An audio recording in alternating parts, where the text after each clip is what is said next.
Here's my receipt. Booyah!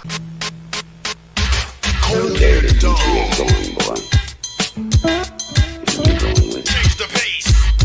You know, just going over one of my old videos. Well, not old videos. Video I just done. I had some. I think it was a leaf. I had some leaves here. It looks like I had some brown shit on my wall. I was like, what the hell is that in the video? They were leaves. Anyways, yeah, I had some stuff. Anyways, I don't know if I really wanted a day off, but celebrity Advert urges ethnic minorities to get COVID-19. The Telegraph.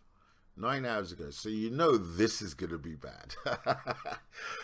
Remember what we just said about the BBC. Well, this is not the BBC. This is the Telegraph, but it 100% follows the non-melanated line of thinking. How are we going to get these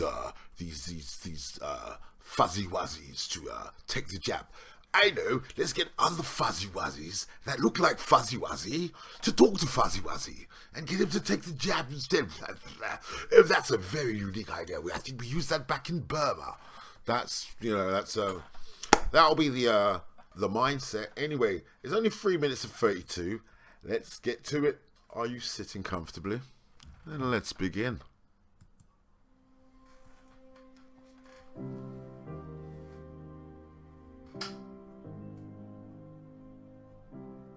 Hello, namaste, sat sri akal, assalamu alaikum. This past year has been challenging for us all, with many of us losing our loved ones. But we will be reunited with our friends and family. All we have to do is just take the vaccine. Many in our community have suffered the most, Oh, largely due to our efforts on the front line at the NHS or as key workers. Looking after others and serving our community is what we do. It's how we've been brought up. That's why we have such immense pride when a family member becomes a doctor or a nurse. We have so much respect for them. They need our respect now more than ever. Today, those doctors and scientists have found us a way forward. A COVID-19 vaccine. Have they? Will help Who told you that? How do you know that? There is no scientific evidence to suggest that the vaccine will work differently. There's no scientific evidence to suggest it will work either. In fact, the scientists who developed one of the most widely used vaccines are Muslim. It's The like vaccine white eyes. does not include pork or any material of fetal or animal origin. No one the said it vaccine did. does not contain the virus itself. No one said it Only did. harmless elements from it. No one said it Taking the did. vaccine is the only way to boost your immunity against COVID for you and your loved ones. The vaccine was available quickly because of a global effort. Because huge funds were made available by governments around the world. So something that would normally take years took just months. It's very, very rare for vaccines to have a long-term side Oh, effect. you silly woman. But what we do know is that COVID-19's long-term implications are deadly. The COVID-19 vaccines have gone through the same strict processes and regulations as other vaccines, such as for measles, mumps, rubella and TB. So There's what? no chip So or tracker on the what? vaccine to keep watching where you go. Your mobile phone actually does a much better job of that. No one said that. No one said that. Excluded from the vaccine, but should discuss their case with a doctor. There's also no evidence to suggest the vaccine affects fertility. Herd immunity No is not an evidence option, to suggest. and many millions will need to be infected, causing a disastrous number of deaths. The vaccine does not change or damage our DNA. Not taking the vaccine can damage us more. 3 of my aunties and one of my uncles have had the vaccine. My mum has had the vaccine. My dad has had the vaccine. My mum and dad have had the vaccine. My parents have had the vaccine. My mum's had the vaccine and my dad's appointment is booked. I was initially nervous, but now I've had it, I'm really pleased. My sister's had the vaccine, and I can't wait until it's my turn. You may not always trust what you hear and what you see, but you can trust the vaccine. Just one simple step will mean we can once again eat, drink, pray and hug together. Not only will you be saving your life, but you'll be saving other lives too. And there can be no better gift than that. Thank you.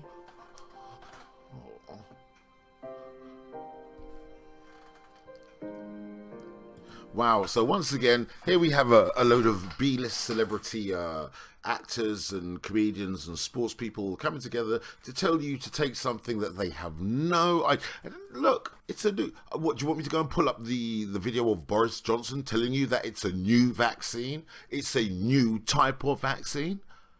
My God, I can't believe... okay, I can believe this many people would be this stupid. I can believe this many people are thinking more of their own bank balances and their own mortgages. Yes, I can believe that many people are that selfish that they would push bullshit onto you. You don't think I'm going to come one way without giving you the other way, do you? Have I done that so far? Have I done that? Have I just come? Because it seems to me the only misinformation I just heard was there about pork products being in it. Whoever said there was pork in it? Did you know they gave you loads of information, but they didn't tell you about MRC-5? No mention about MRC-5.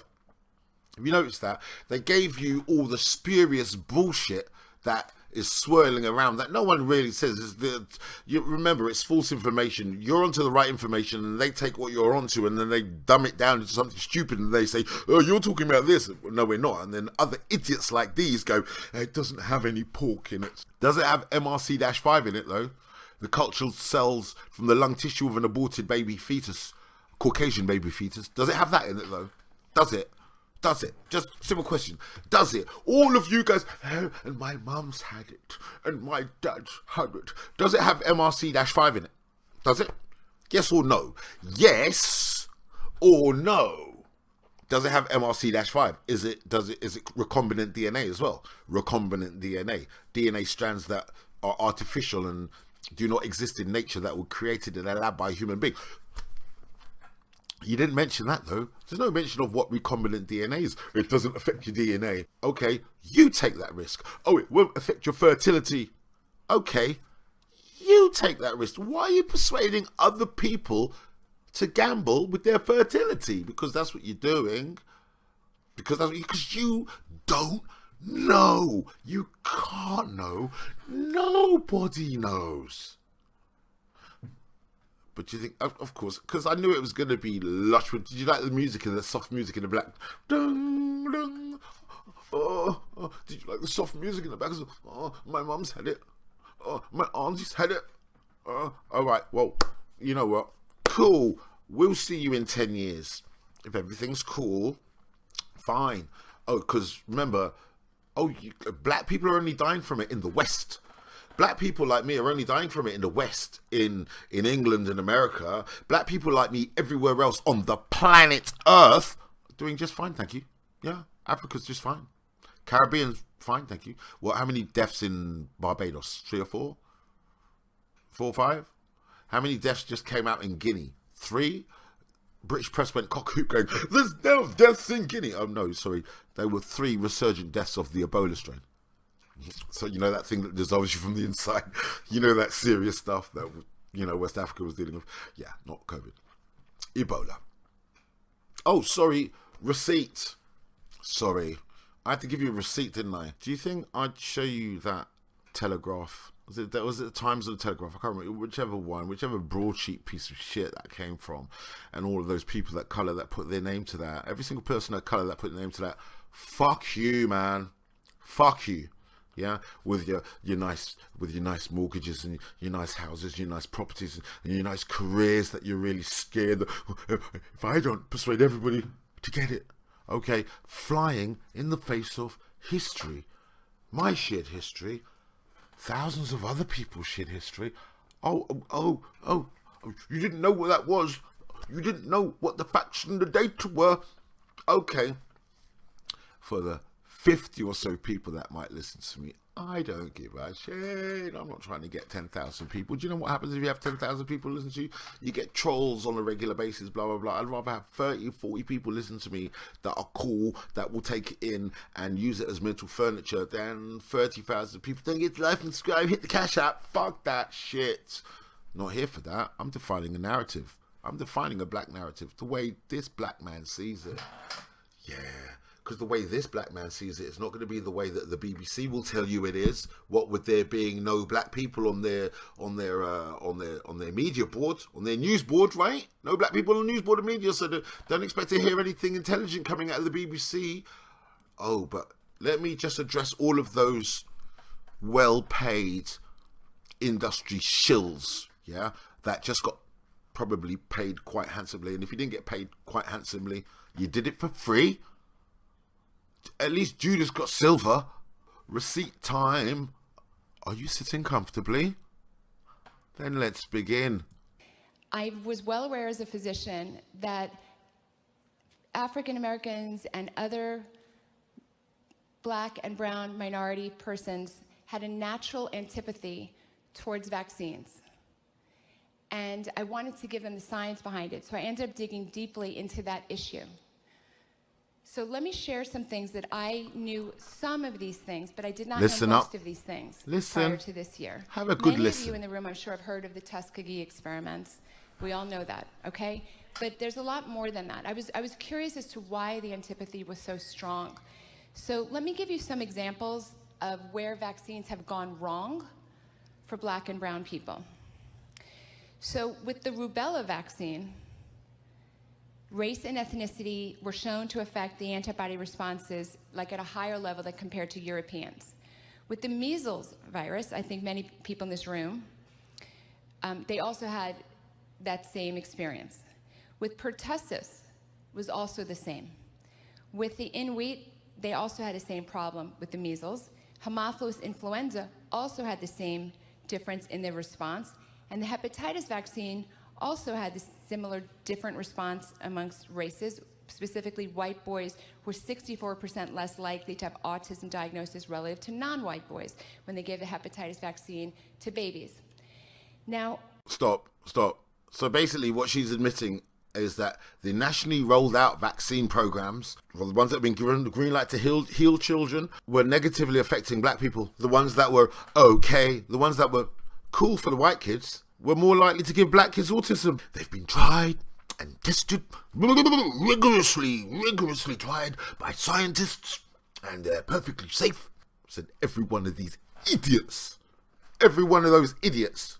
And I'm sorry, there are one or two people that I like there, but frankly, right now, you're an idiot. Because you're refusing, because you're thinking about your bank balance, you're thinking about your nice, cozy house and your mortgage. Yeah? You're not coming with the legacy of history.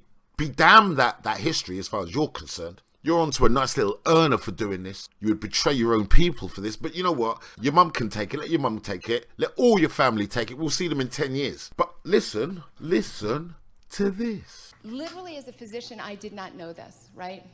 Here we have examples, well documented in the scientific literature, of 6 different vaccines that were affecting people differently based on their races.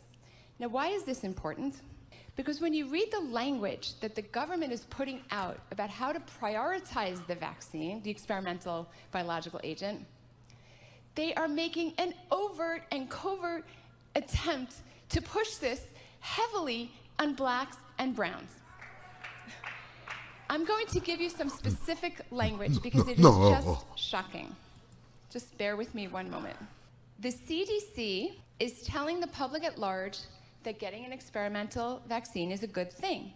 But it is additionally telling black people that getting the vaccine is racial justice and it's an advantage. Now, this is from the Center for Health Security.org, Interim Framework for COVID-19 Vaccine Allocation and Distribution in the US.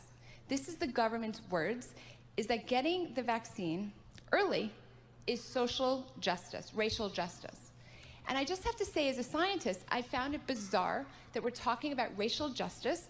Either something works scientifically or it doesn't. There might be racial differences in terms of dosages. We've seen that now in these prior 6. But how is it racial justice to sign up first for an experimental biological agent that we don't know?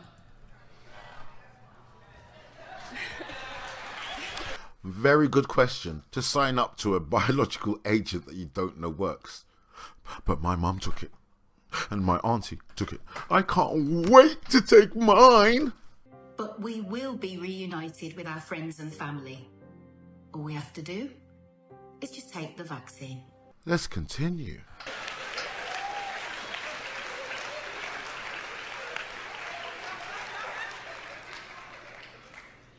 You know, I believe it's the same document. Yes, in the exact same document, they say the ultimate safety of an approved vaccine is not knowable until it has been administered to millions of people. The ultimate safety of an approved vaccine is not knowable until it has been administered to millions of people. The ultimate safety of an approved vaccine is not knowable until it has been administered to millions of people.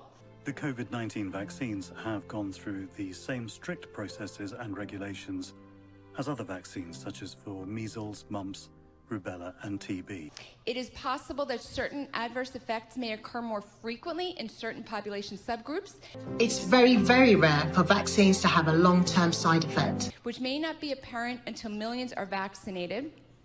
Pharmacovigilance track and trace systems will provide critical information that will inform adjustments to the allocation. That literally is in the same document as let's give it to black folks first. You know, you can't even make this stuff up. So they also said that, it was our words, the most disenfranchised members of society are to be vaccinated first. Their words, quote, racial and ethnic minorities, tribal, incarcerated, rural, disabilities, underinsured, people who work in school settings, and nurses, and we must prioritize blacks and Latinos to reflect fairness and justice. Now, I just find this so incredibly offensive. We know exactly who falls from COVID-19. It's nursing home patients, it's people with 2.6 comorbidities per person is average. People over 75 or living in nursing homes, this is who should get the vaccine first if you believe the vaccine is safe and effective. That's it.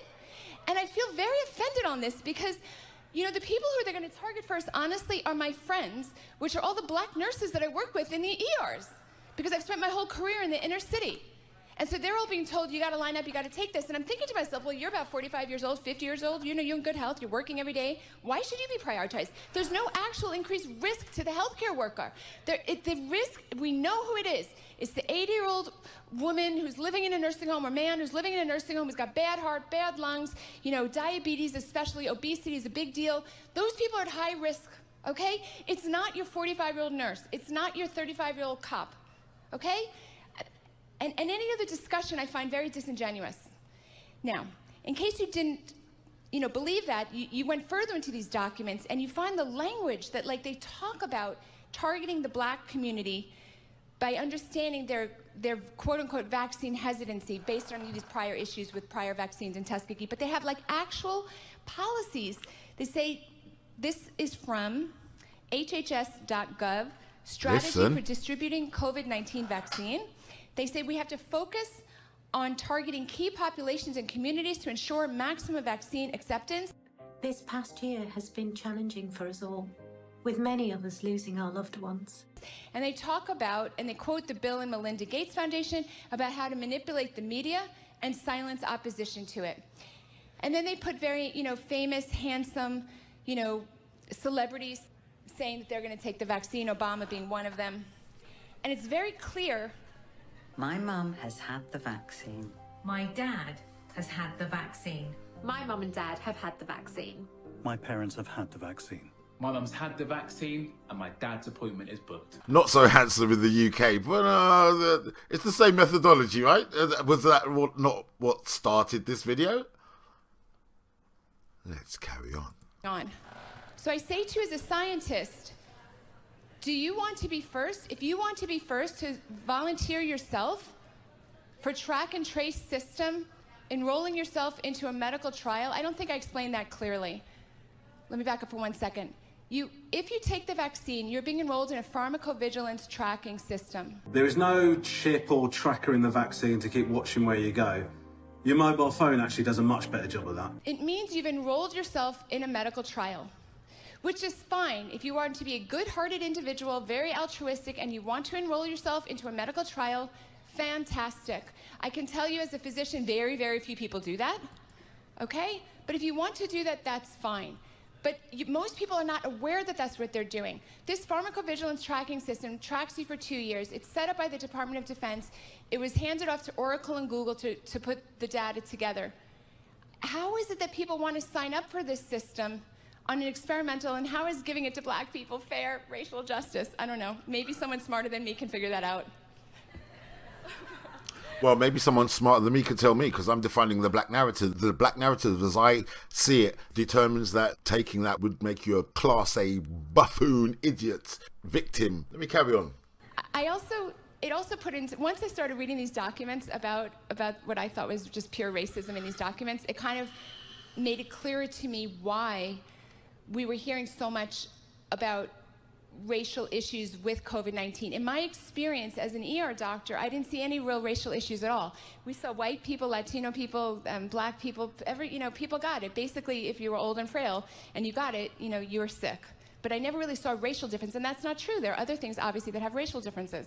So I remember thinking, this is weird. AOC would get forward and say, oh, it's really bad against black people, this is terrible, and it's discrimination and all that.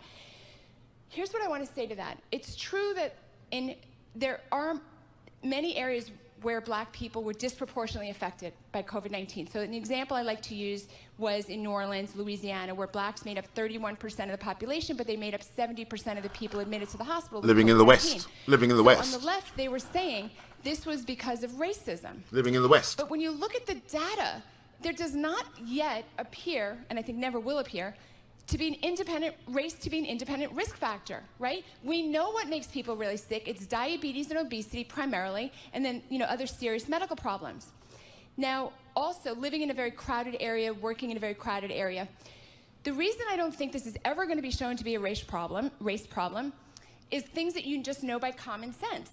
One is, it's been all over the world, all races. Okay, we can just start with that.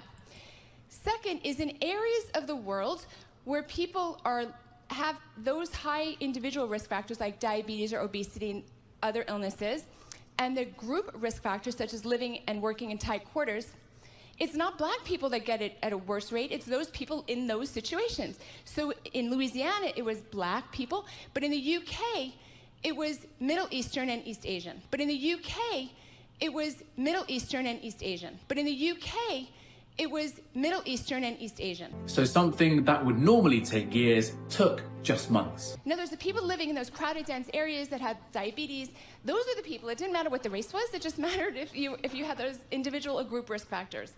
And of course, the irony of saying that this is really a racial problem is looking at the continent of Africa. For those of you who don't know it, the one continent that's been spared is Africa, except South Africa, but the rest of Africa is, the death rates in Africa are extraordinarily low. For those of you who don't know this or haven't followed me yet on Twitter at America's Frontline Doctors, there's a lot of videos. One of my favorite is a talk we gave on sub-Saharan Africa, because people just don't know this. So in America, the death rates are in the 800 range per million. In India, the death rates are around, I might be slightly off on the numbers, around 70 per million, right? So it's 10% because they have a very liberal hydroxychloroquine policy. In Africa, sub-Saharan Africa, the poorest places in the world, no social distancing, no masks, no ICUs. They have a death rate of 1% of the Western nations. 1%, right? Now, I believe it's due to widely available hydroxychloroquine. I don't think you can explain it for any other reason. But even if there's another reason, you certainly can't say that this affects black people worse. Okay, there's my receipt. Booyah! I am the king and will not be. I am the king and will not.